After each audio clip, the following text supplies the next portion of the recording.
여러분 아시는가요? 우리나라가 얼마나 잘 사는 나라인지 여러분 아시는가요? 제가 어릴 때에 이런 얘기 들었습니다. 서양의 어느 나라는 늙으면 늙었다고 연세 드셨다고 노인 수당도 준다, 집도 준다, 청년들 결혼하면 집도 준다, 또 직장 다니다가 어떤 일이 있어서 잠깐 쉬게 되면 실업급여도 준다. 와, 애들도 키워준대. 교육도 무료고 대학 등록금 안 내고 대학 다닌다 하는 부러운 얘기를, 서양의 어느 나라가 그런 나라가 있다. 야, 꿈의 나라지. 그 나라로 이민 갈까?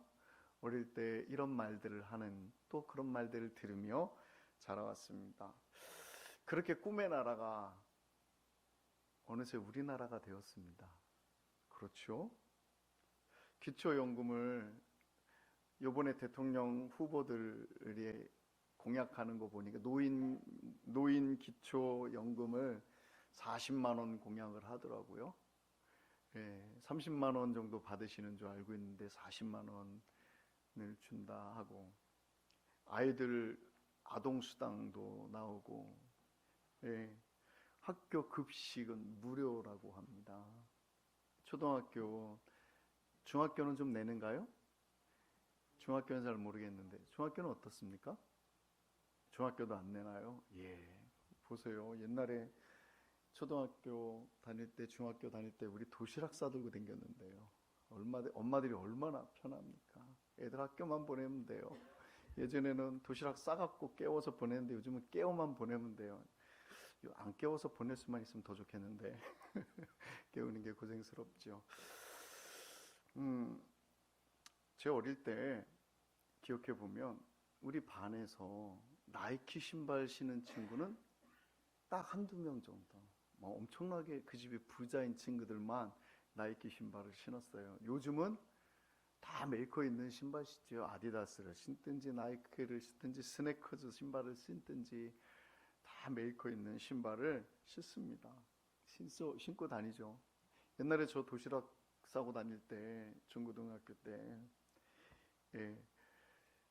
어머니가 도시락을 쌀 때 이게 그 변도 아시죠? 변도.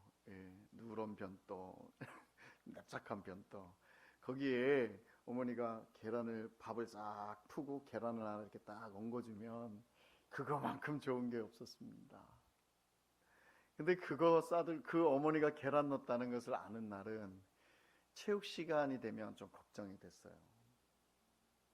왜 걱정이 됐냐면요, 가끔씩 교실 지키라고 남아있던 아이들이 계란을 훔쳐먹어요. 가방에 있는 도시락을 꺼내서 계란을 훔쳐먹는 거예요. 그리고 체육 시간 내내 도시락 걔가 훔쳐먹으면 안 되는데, 까먹으면 안 되는데 이런 걱정을 하며 운동장을 뛰어다녔던 생각이 납니다. 그 시절의 어른들은 늘 이런 얘기를 했죠. 지금은 어렵지만 생활이 좀 나아지면, 경제적으로 풍요로워지면 행복해질 거야. 기쁘고 만족하게 살아갈 수 있을 것이야 하는 기대를 했었습니다. 경제가 좋아지면, 돈이 많아지면 행복해질 거야. 이런 말들을, 이런 소망을 가지고 살았습니다. 그러나 놀랍게도 지금 우리가 어떤 시대를 살고 있어요? 그 꿈꾸던 복지사회, 그 꿈꾸던 천국과 같은 이민 가고 싶은 나라에 살고 있는데도 불구하고 행복하다고 생각하는 사람들이 많지 않습니다. 여러분 그러시지 않는가요? 늘 부족하지 않으신가요? 늘 모자라시지 않는가요? 사는 게 너무 고단하다 싶지 않으신가요? 어떻게 하면 참 기쁘고 행복하게 살 수 있을까요?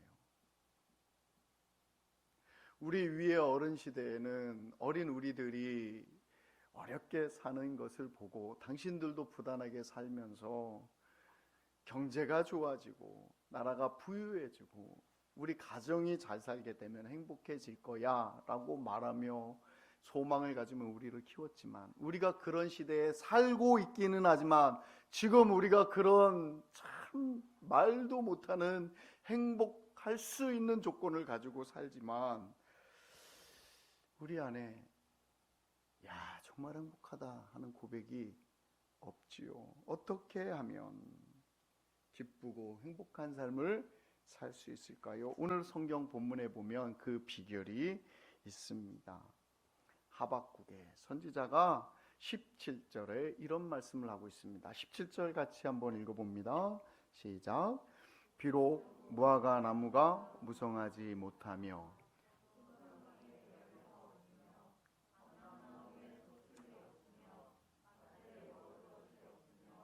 우리의 양이 없으며 외양간에 소가 없을지라도, 이렇게 얘기합니다. 하박국 선지자가 이거 가정하는 게 아니에요. 하박국 선지자가 포도나무가 무성하지 않으며, 무화과 나무가 무성하지 않으며, 포도나무에 열매가 없으며, 감람나무에 소출이 없으며, 논밭에 먹을 것이 없으며, 우리의 양이 없으며, 외양간에 송아지가 없을지라도가 아니라 없어요. 지금 왜 그러냐면요, 갈대아인들이 이스라엘에 와서 강포를 행한 것입니다. 이 하박국 선지자는 요시야 왕 시대에 선지자 역할을 하던 분입니다. 요시야 왕은 유다 왕이지요. 유다 왕, 하나님이 기뻐하시던 요시야 왕인데도 불구하고 이 왕이 전쟁에 나가서 갈대인과 싸워서 져요. 죽임을 당합니다. 요시야 왕이 없어요. 전쟁에서 진다는 것은 무엇을 의미합니까? 침략을 당하는 것을 의미하지요.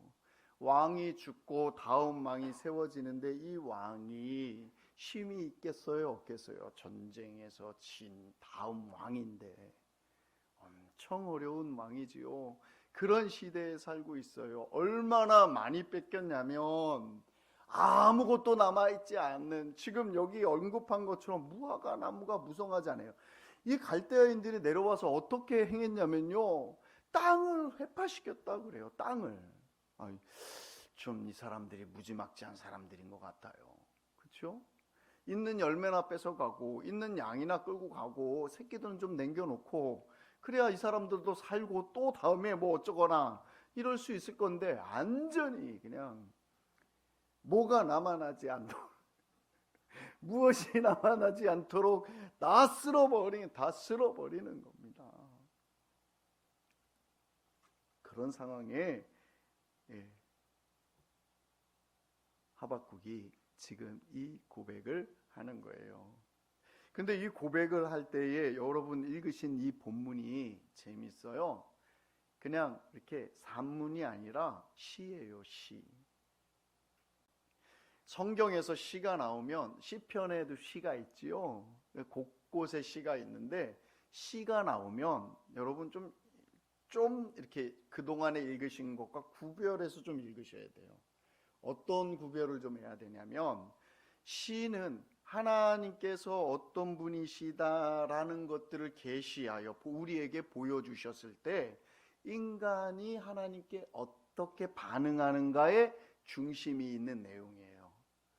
하나님이 어떤 분이신가에 대해서 내가 어떻게 반응하는가가 중심이에요. 역사서는 어떨까요? 역사서는 그 반대입니다. 인간이 어떻게 반응하는가 보다 하나님이 어떤 일을 행하셨다에 중점을 두고 글을 써요. 그러니까 역사서를 읽으실 때는 하나님이 어떤 일을 행하시는 하나님이신가를 보시면 돼요. 그런데 시를 보면 그 역사하시는 하나님께 사람이 어떻게 반응하는가를 이렇게 중점을 둬서 봐야 하는 것이지요.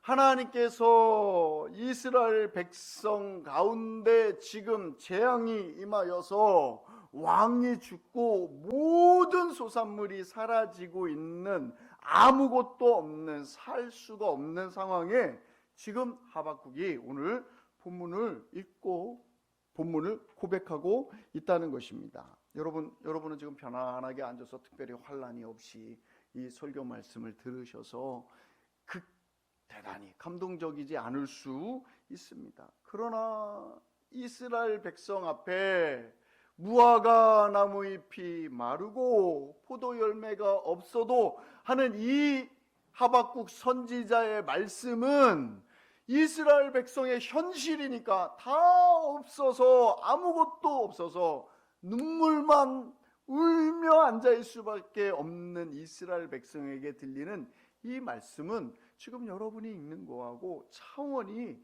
다른 느낌으로 다가왔을 것입니다. 한번 생각해 보시죠. 무화과 나무 잎이 마르다. 무화과 열매를 먹고 살아야 하는데 무화과 나무 잎이 말라요. 포도 열매가 없어요. 주식으로 포도주를 마셔야 하는데 없어요. 논밭에 식물이 없어요. 겉옷들이 식물이 없어요. 우리의 양이 없어요. 양은 젖을 짜기도 하고 그 털을 내서 그것으로 옷도 지어 입고 식량으로 삼아야 되는데 그것도 없어요. 송아지도 없어요. 소로 밭을 갈아야 되는데 소는 아예 없고 송아지도 없어요. 그런 상황에 나는 즐거워하리 하는 노래를 하고 있어요. 이분이. 이 하박국 선지자가 상황 속에서 고백하는 게 이게 정말 생각해 보면 정신이 나간 분이셔요. 그렇지 않겠습니까? 도적이 들어와서 내 통장에 돈을 다 쓸어갔다고 생각해 보세요. 여러분 통장에 얼마나 가지고 계신지 모르겠지만 집에 쌓아놓을 수 없어서 통장에 가지고 계신 통장, 그래도 내가 급할 땐 꺼내 쓸 수 있는 통장, 그거 다 들어갔어요. 생활비도 없어요. 자식이 학교 가야 하는데 차비도 줄 수 없어요. 앞으로 살아가야 하는데 살아갈 방법이 없어요. 들어가야 될 돈은 많은데 내가 감당할 수 없는 상황에 이르렀어요. 거기에서 즐거워하고 기뻐할 수 있으실까요? 하박국 선지자가 이 미친 사람 아니면 아닐 행동을 해요. 지금 아무것도 할 수 없어서 눈물을 흘리고 있는 이 사람들을 향하여 뭐라고 하시냐면 즐거워하고 기뻐할 수 있다라고 말하고 있어요. 소망이 없는데 즐거워한다고 하고 있어요. 울기만 할 수밖에 없는데 그냥 아무것도 할 수 없어서 그냥 눈물만 나는데 그러고 있어요. 왜 이렇게 하박국 선지자가 이 요상한 행동을 할까요? 우리들이 보면 우리 집에 그런 상황이 있는데 지금 여호와로 말미암아 즐거워하리로다 기뻐하리로다 이렇게 말하는 사람이 있으면 욕을 해줄 거 아닐까요? 야, 너 진짜 미쳤구나. 미쳐도 한참 미쳤구나. 이렇게 말하시지 않을까요? 우리 성도님들은 은혜가 충만하고 믿음이 많으셔서 안 그러실 분이 꽤 있으실 것 같기도 한데요. 상황은 그렇게 전개되고 있는 것이죠. 하박국이 왜 이런 고백을 할까요? 이걸 찾아봐야 하지 않겠습니까?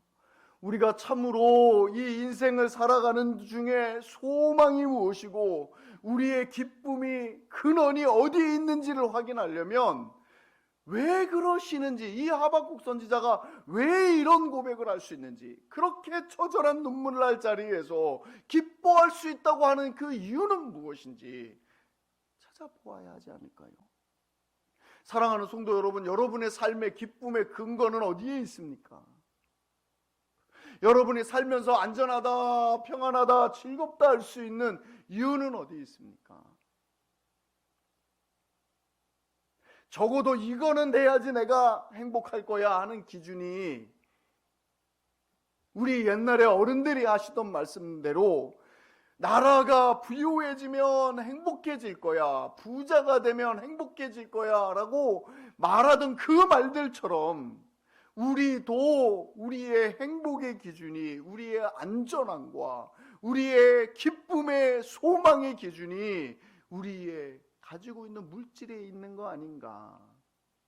아니면 어디다가 우리의 기쁨의 근원과 소망의 근원을 두어야 할까 결정해야 할 것입니다. 하박국을 보면 그 소망이 어디 있어야 하는지를 우리가 살펴볼 수가 있습니다.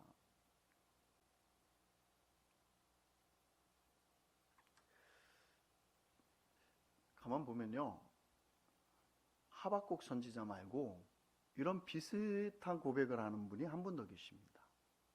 딱 유일하게 하박국만 이런 고백을 하는 게 아니에요. 신학성경으로 뿡 넘어와서 BC 700년, 예수님 태어나기 전에 700년 전에 살던 하박국이 고백한 그 고백만 아니라 예수님 태어나시고 그 다음에 승천하시고 난 다음에 지자들이 복음을 전할 때 사도 중에 한 분인 사도 바울도 이런 고백을 합니다. 어떤 고백을 해요? 내가 비천에 처해도, 내가 풍부에 처해도, 내가 배고픔에 처해도, 내가 배부름에 처해도, 내가 풍부에 처해도, 내가 빈곤에 처해도 내게 능력 주시는 자 안에서 내가 이 모든 것을 감당할 수 있다. 이런 고백을 하죠.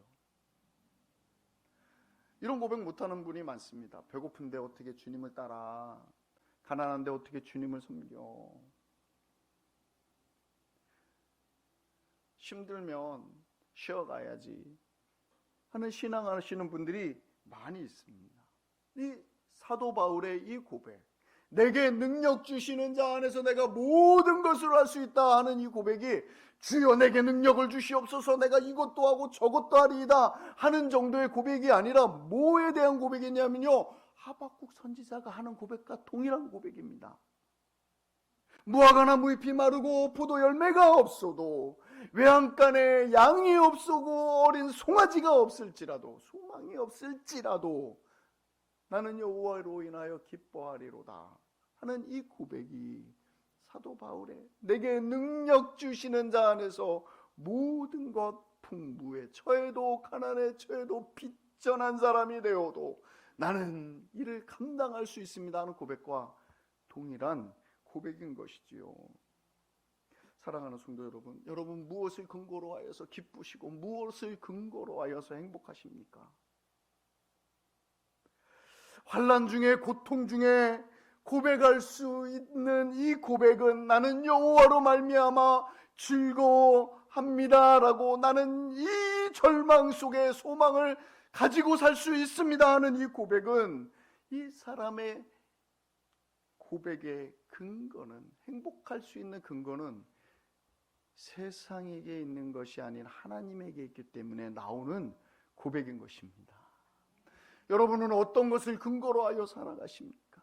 내가 차 좀 몰아야지, 요 정도 기준은 돼야 내가 행복한 거야 하는 기준이 있으십니까?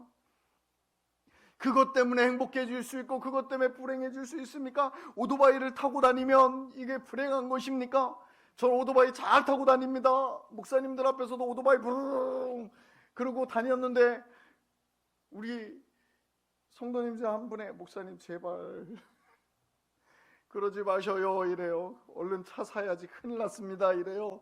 네, 뭐 성도님들이 목사를 사랑하여서 지극히 사랑하는 마음에 그러시는 것도 압니다만 그것 개의치 않습니다. 거기에 내 행복의 기준이 있고 내 즐거움의 기준이 있지 않습니다.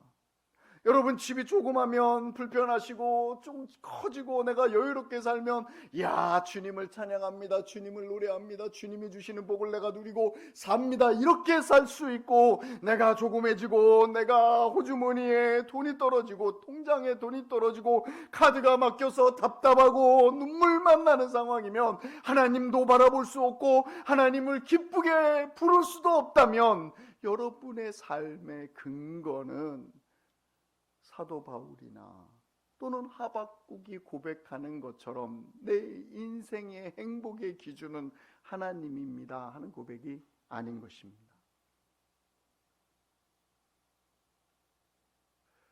살펴보시지요. 여러분이 행복하신 이유, 여러분이 즐거우신 이유, 여러분이 즐거움, 기쁨이 있는 이유는 무엇입니까? 자녀에게서 있습니까? 물질에게서 있습니까? 무엇이 여러분을 행복하게 하십니까?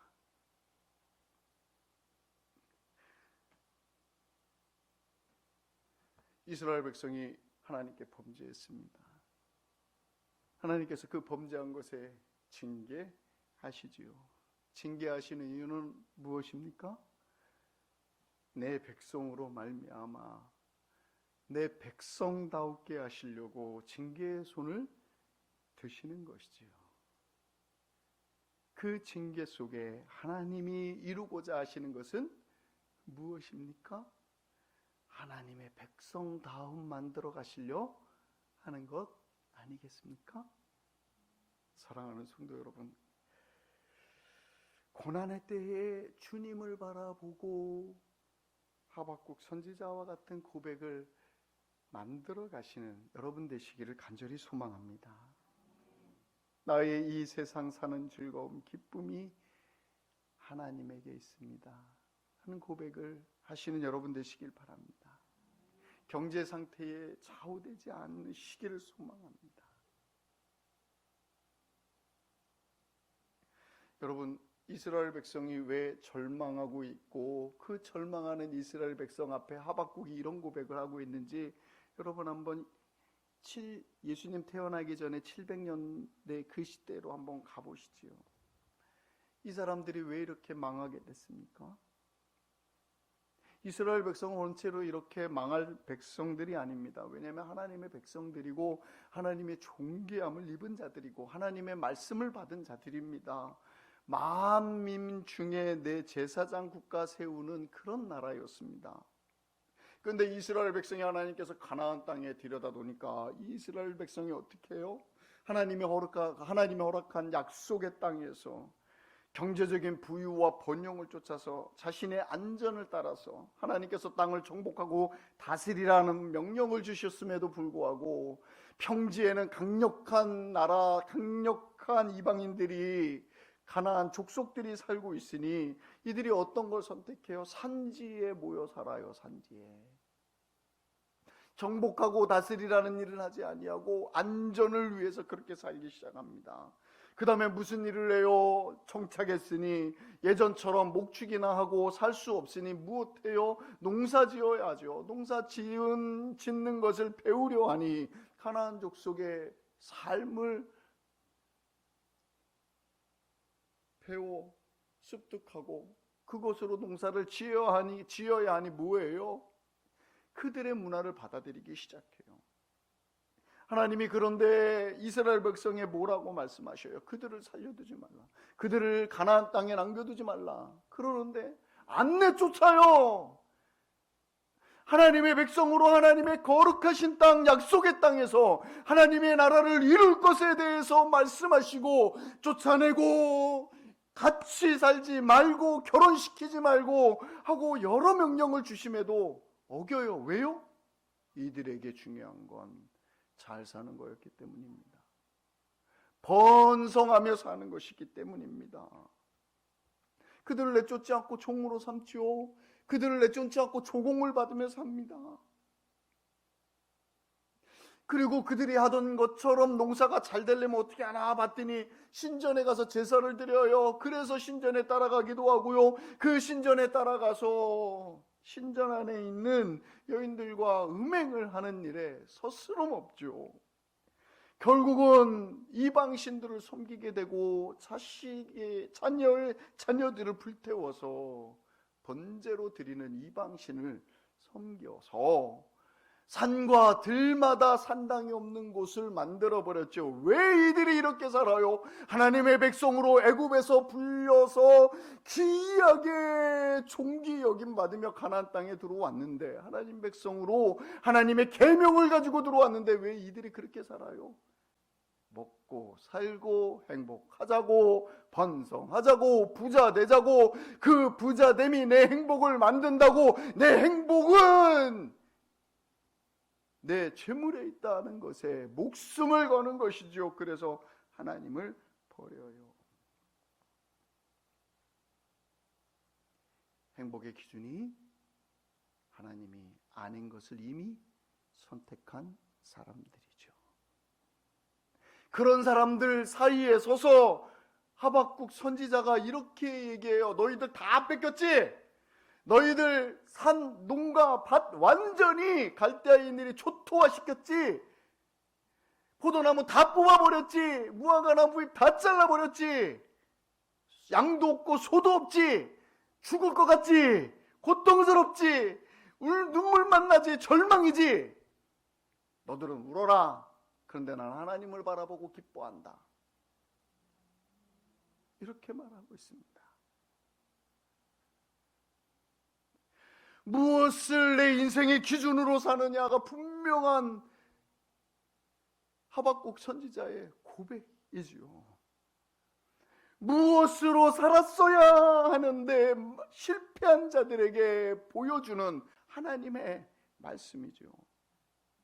주님이 지금 하박국서를 통해서 우리들에게 묻고 계십니다. 너의 소망의 근원은 어디에 있느냐? 너는 무엇으로 인하여 즐거울 수 있느냐? 주님이 묻습니다.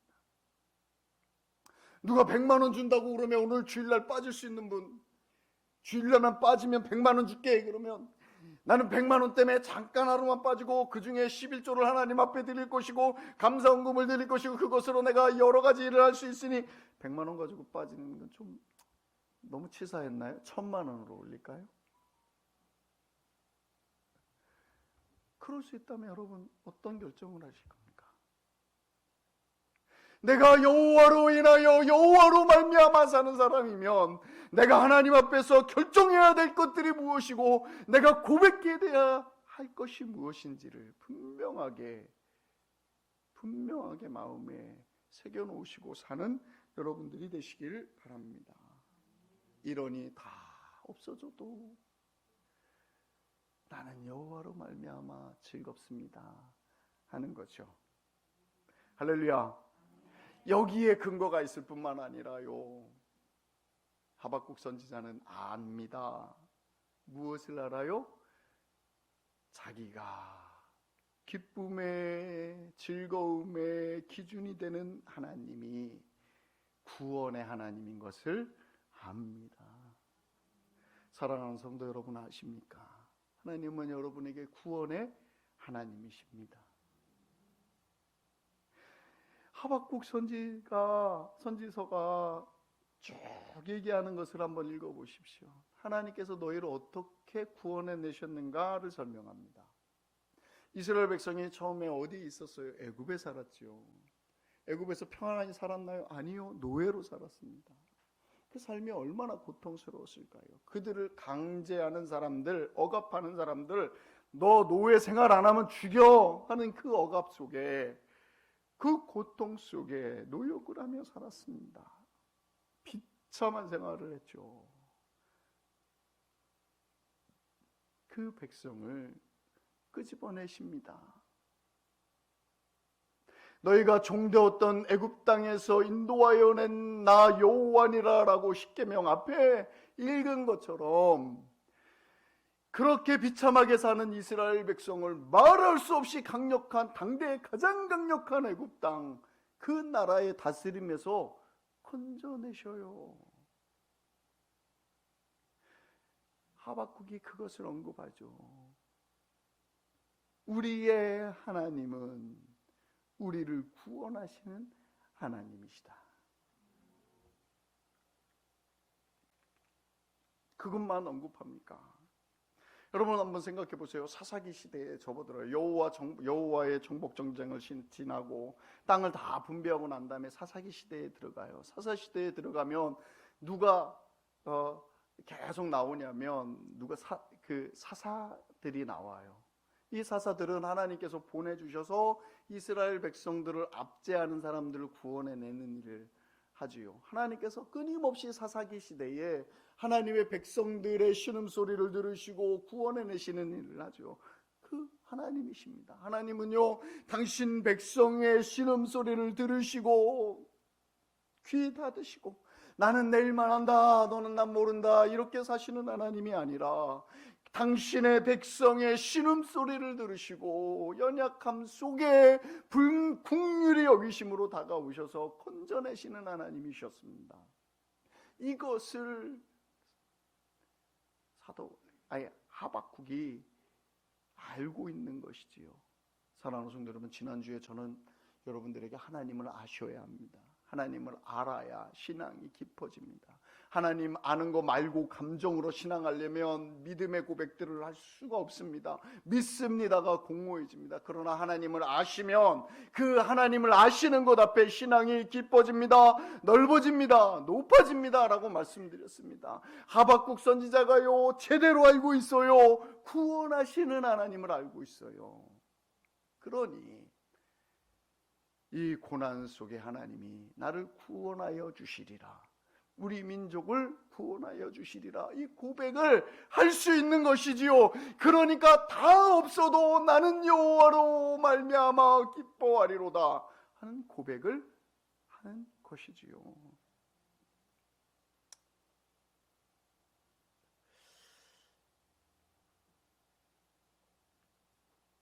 이런 하나님을 알고 있기 때문에 지금도 건져주실 것입니다. 그래서 기쁩니다 하는 것이죠. 저는 인생을 살아오며 여러 번 이런 무화과 나무 잎이 마르고 하는 그런 고백을 해보았습니다. 줄여서 얘기하면 3번 정도일 것 같습니다. 개척하면서 쌀 떨어져서 교회에 아이들은 많은데 교회를 운영할 수 없고 먹을 쌀이 떨어져서 카드가 다 막히고 있을 때에 하나님이 제게 어떻게 구원의 하나님이 되셨는지 저는 고백할 수 있습니다. 그것뿐만 아닙니다. 필리핀에서 인도로 옮겨갈 때, 선교지를 옮길 때 하나님께서 내게 어떤 구원을 내게 주셨는지 압니다. 제가 똑같이 그런 고백을 해요. 아무것도 안 남았습니다. 아버지 하나님, 어찌 이런 일이 있을 수 있습니까? 하나님 공평하신 의로우신 하나님이면 돌아보소서 하는 고백을 합니다. 그때에 저는 끝인 줄 알고 절망의 깊은 곳에 있었습니다. 그때 하나님이 제게 어떻게 주셨냐면 건져주셨습니다. 선교사 중에 참 사역 잘하는 선교사 만들어주셔서 인도에서 사역을 마음껏 펼쳐나가도록 하나님만 바라볼 수 있도록 저를 인도해 주셨습니다. 거기만 끝난 줄 알았더니 저는 이 교회 전에 있던 교회에 갈 때 저는 생각하기에 나는 목회 잘할 거야. 산전, 수전, 공준전 다 했기 때문에 이제 뭐 더 남은 게 없을 거야 했는데 또 거기에서도 아무것도 남지 않았다고 표현할 정도가 없이 이건 세상에 말할 수 없는 치욕을 겪는 모습 속에 하나님 앞에 눈물 흘리며 에휴 이젠 시골에 나가서 농사나 지어야 마땅하겠다 하는 자리에까지 내려갔습니다. 그때도 하나님이 구원하시더라고요. 아멘. 이 교회가 하나님께서 구원해 주신 구원의 열매인 줄 믿습니다. 하나님께서 여러분에게 그런 은혜들, 구원의 하나님을 우리 삶 속에 보여주고 있습니다. 사랑하는 성도 여러분, 하나님은 구원의 하나님이십니다. 지금 어려우십니까? 앞을 봐도 눈물 나고 뒤를 봐도 눈물 나고 도움 받을 손길은 아무 데도 없고 의지할 데도 없어서 눈물만 나십니까? 여러분 곁에 구원의 하나님이 계십니다. 그 구원의 하나님이 여러분의 소망이 되어주시도록 주님을 바라보시는 여러분 되시기 바랍니다. 어렵다고 주님을 바라보지 못하면,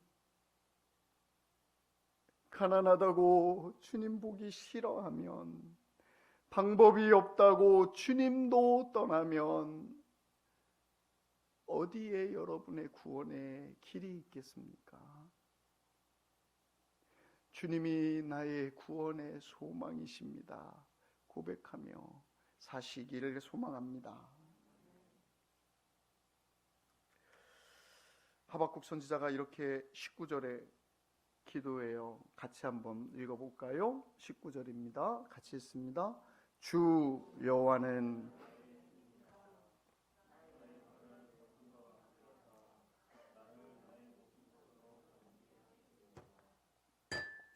이렇게 고백하는 거예요. 주 여호와는 나의 힘이십니다. 내가 낼 수 있는 힘이 있는 것이 아니라 내 경제가 나를 뒷받쳐 주는 게 아니라 내 가족이 나를 서포트해 주지 못할지라도 여호와는 나의 힘입니다 라고 말하고 주 여호와께 나로 어떤 것 같이 되게 해달라고 말하면 높은 산으로 다니는 사슴 같게 해달라고 기도합니다. 구원의 하나님께 따로 사슴 같게 하여 주소서. 여러분 사슴 산에서 한번 쫓아가 보신 일이 있으신가요? 뭐 사슴 다니는 건 봐봤어도 내가 한번 따라가 보리라고 쫓아가 본 일은 없으시죠? 혹시 우리 집사님 그런 일이 있으신가요? 네, 없습니다. 토끼도 못 쫓아갑니다. 예전에 저희 형님들이 산에 가서 토끼 잡아오겠다고 눈 많이 내린 날 갔는데요, 한 마리도 못 잡아오더라고요. 그러니까 다녀와서 토끼는 그랬더니 형님이 하시는 말이, 둘째 형님, 큰 형님이 하시는 말이, 야 토끼가 날 잡았다 야. 토끼도 못 쫓아갑니다. 산에서 사슴 어떻게 쫓아갑니까? 그런데 사슴은 여러분 아십니까? 산에만 잘 다니는 게 아니라 절벽에도 잘 매달립니다. 요만큼 절벽에 틈만 있어도 거기에 딱 버티고 섭니다. 제가 동물의 왕국을 즐겨보는데요, 거기 보는데 개떼들이요, 들개들이 사슴을 사냥한다고 막 몰았는데 이 사슴이 절벽에 딱 선 거예요. 개들은요 절벽에 쓸 수 없죠. 가면 떨어져요. 못 잡아먹더라고요. 사슴이요 그 절벽에 딱 이렇게 붙어갖고 이러고 버티고만 있어도 개들이 밑에서 막 왔다 갔다 다니고 위에서 막 어떻게 잡아먹으려고 막 앙앙거려도 대도 않더라고요. 딱 버티고 있어서 시간 지나가니까 들개들이 포기하고 가요. 저 그 모습 참 신기하다. 야, 저 사슴 진짜 대단하다. 그런 생각 들었어요. 이 고백이에요. 사랑하는 성도 여러분, 아무리 위험한 상황일지라도 산의 사슴같이 높은 것에 거하도록 인도하여 주소서, 이런 기도를 하며 주님의 보호하심을 바라보는 것이지요.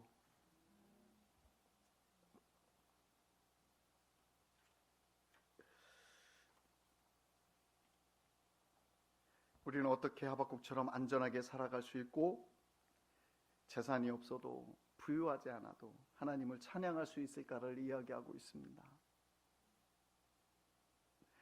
구원의 하나님을 믿으시는 여러분 되시기 바랍니다. 구원의 하나님을 믿는데요, 우리는요 하박국보다 사실은요 대단히 훌륭한 사람들입니다. 아니, 좀 더 자세하게 표현하면요, 하박국 선지자는요 하나님께서 이스라엘 백성을 애굽에서 구원해 내신 것 보았고요, 들었고요. 그리고 사사시대에 하나님께서 어떻게 이스라엘 백성을 도우셨는지를 들었고요. 왕들, 다윗 왕이나 솔로몬 왕, 그 이후의 왕들 속에 하나님께서 어떻게 일하셨는지를 보았어요. 선지자들 통해서 일하는 것을 보았어요. 그런데 무엇을 못 봤냐면요, 구원의 하나님을 알긴 하는데 예수 그리스도의 구원은 경험하지 못했어요. 그렇죠?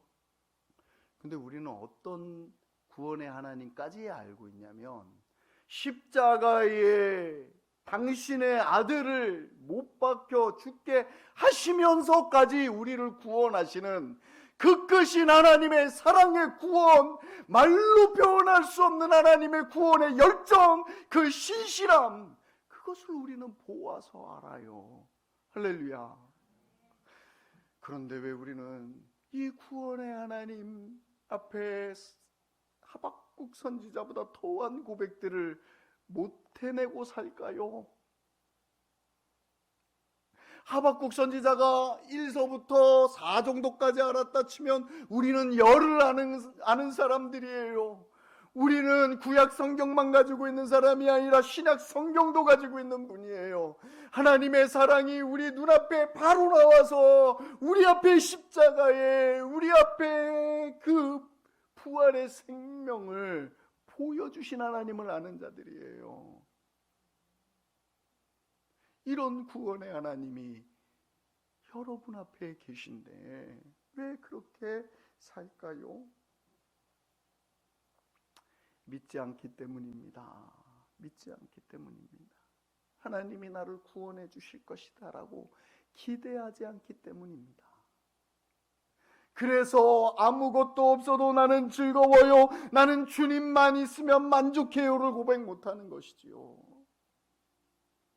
두 번째로는 약속의 말씀을 의지하지 않기 때문입니다. 약속하신 하나님을 무시하는 거예요. 성경을 보세요. 사랑하는 성도 여러분, 하나님이 한 번도 당신이 하신 약속을 지키지 않은 것이라고 기록된 데가 있나요?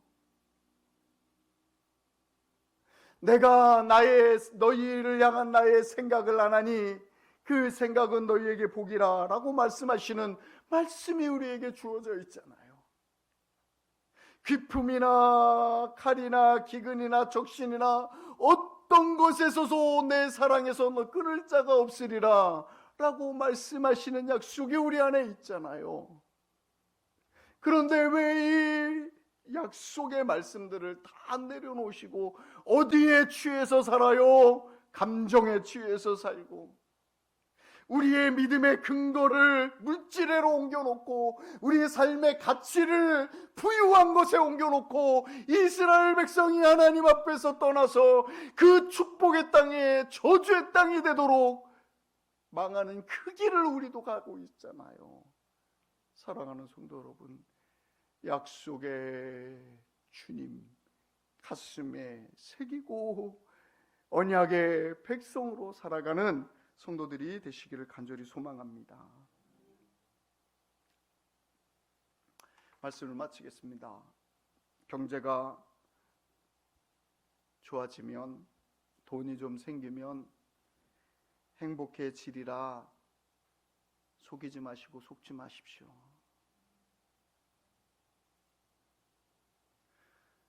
천국과 같은 이민 가고 싶은 국가에 여러분은 이미 살고 계십니다. 세계의 어느 국가가 노인됐다고 노인 복지금을 주고 애기들이라고 교육비를 주고 아동수당을 줍니까? 더한 나라가 있긴 하지만 이미 충분히 행복할 만큼 넉넉한 나라에 살고 있습니다. 그런데도 우리의 기준이 이스라엘 백성처럼 주님을 떠나서 내 행복의 기준이 물질에게 내 풍요로움에 뺏겨버리고 사니 오늘 말씀이 우리에게 참으로 이 외치는 하박국의 선지자의 고백이 우리에게 가슴 아프게 들려올 뿐만 아니라 돌아가야 하는 것임을 선포하고 있는 것을 들으시는 여러분 되시기 바랍니다. 여러분 실제로 삶이 어려우십니까? 어려워서 주님 떠나고 있는 성도님들 계십니까? 아닙니다.